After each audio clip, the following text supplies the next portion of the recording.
Well, hi again. This is Tim Donner with another edition of LNTV.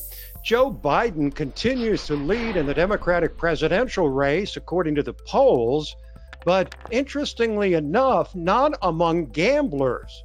Joining us to discuss this development is LibertyNation.com managing editor and gaming analyst, Mark Angelides. Hello, Mark.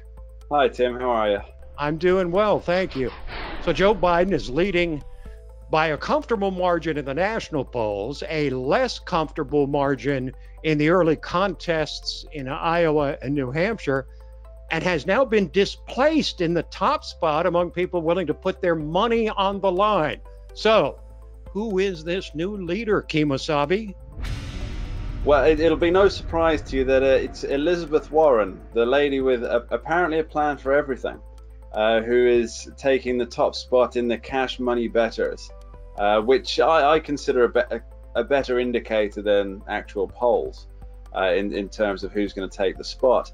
But yes, she's jumped ahead. She's toppled by, and this is actually the third week she's been ahead, which really signifies that it's not just an outlier by a couple of heavy hitters with cash bets, but this is an across the board. Gamblers all over the country are starting to put their money on Elizabeth Warren.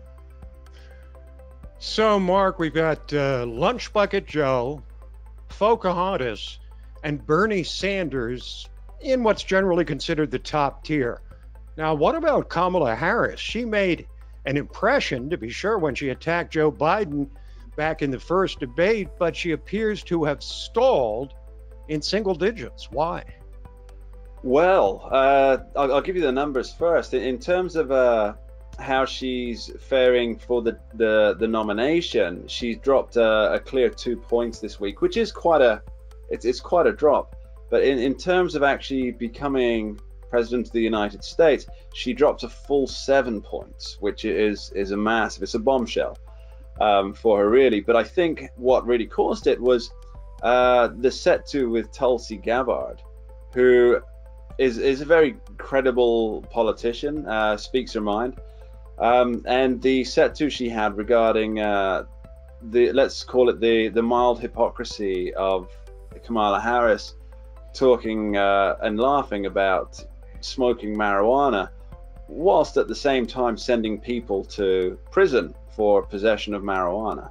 I think that really killed her campaign as the lead candidate. She's also having trouble, I think, Mark, reconciling her record as an aggressive prosecutor who put a lot of people behind bars and the social justice warrior that she's portraying herself as during the presidential campaign. Now, are there any other candidates, any of the remaining 20 who were surging and might be poised to make a run at that top tier? Honestly, no. It's been quite literally, it's been a position bloodbath this last week. You've got Pete Buttigieg, who was doing very well. I mean, he spent much of the last couple of weeks focusing on getting some big money donors behind him to try and offset his position. But he's dropped 22 points in the last week. Not to be outdone, Cory Booker, Spartacus himself, has dropped 66 points, which is... That's what you would call a precipitous drop. Well, from Spartacus. He has as much chance of winning the presidency as Sarah Palin does of winning the Republican nomination in 2020. Same odds. So is Sarah Palin going to add her name to Joe Walsh as someone challenging Trump? Just kidding. Let's not go off the rails here. Now, you've been keeping an eye on the president, of course, and for all the controversy surrounding President Trump, his approval rating has actually remained remarkably steady through his first 2.5 years of his presidency. You would think it would be the other way around with a roller coaster ride we always seem to go on with him, but it seems that that's where he's going to be, is it not? Unless something changes dramatically, but between that sort of 43 and 48% approval, or 42 and 47, right through the re-election campaign, likely?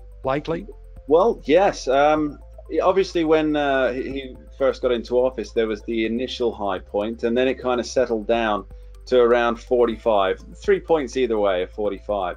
And that's where he sat pretty much for the last 6 months. And it doesn't show any signs of changing. I mean, the betting odds, and this I think is a very poor bet, but it's at 2-1 that his approval ratings will drop below 20% during the first term.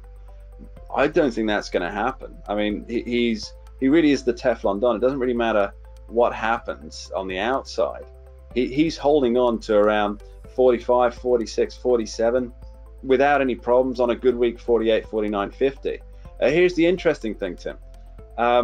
If you compare Barack Obama's presidency at the same time, Donald Trump seems to be floating about 2 or 3 points above Barack Obama consistently, week in, week out. And Barack Obama obviously won his second term without too much difficulty. So I think we can read a lesson into that about where 2020 is going to go. Well, it seems that the people that voted for Donald Trump voted for him for reasons other than his bombast, his approach, his tweeting, and stuff like that. They voted for him anyway. So I guess those people that did vote for him were prepared to see him continue the kind of, explosively controversial run that he was on when he was just running for president. Now, before we let you go, though, Mark, there's one set of betting odds that you covered in your article on LibertyNation.com that I might be tempted to bite at myself. The odds of Donald Trump becoming a Scientologist, 25-1. Excuse me, what? Well, for the sake of $1, that's a pretty good return. It should be about 250,000 to 1, shouldn't it? Well, I don't know. I mean, these things tend to work according to the betting market. Now, if you want a good long shot, latest figures in, if you want to get $150 return for just a $1 bet, Donald Trump becoming a Muslim. 150 to 1. But just to put a fine point on it, the fact that the odds of Donald Trump becoming a Scientologist being only 25-1 has to mean that somebody's actually out there betting on that proposition. Yes, Mark? Yes, absolutely. This means quite a few people are betting on it. I mean, wow. when you get 150-1 for him against him becoming a Muslim, presumably during his presidency, this means that maybe 1 or 2 outliers, people having a bit of fun, really, just hoping for the long shot win. 1 or 2 people are betting that. But if you're getting 25-1, that means that money's coming into it. Not necessarily high figures, but you're talking maybe $2, $3, $4 bets coming in just on the off chance that it happens. So you never know. You never know. But it is 25-1. That's on the outside. That's probably not going to happen. And I thought I had seen it all. And then you came along. Thank you, Mark. You're very welcome, Tim. Mark Angelides, managing editor and gaming analyst for LibertyNation.com. If you like this video and you learned a thing or two, please like and subscribe right down there in the lower right-hand corner of your screen. And we'll see you next time on LNTV.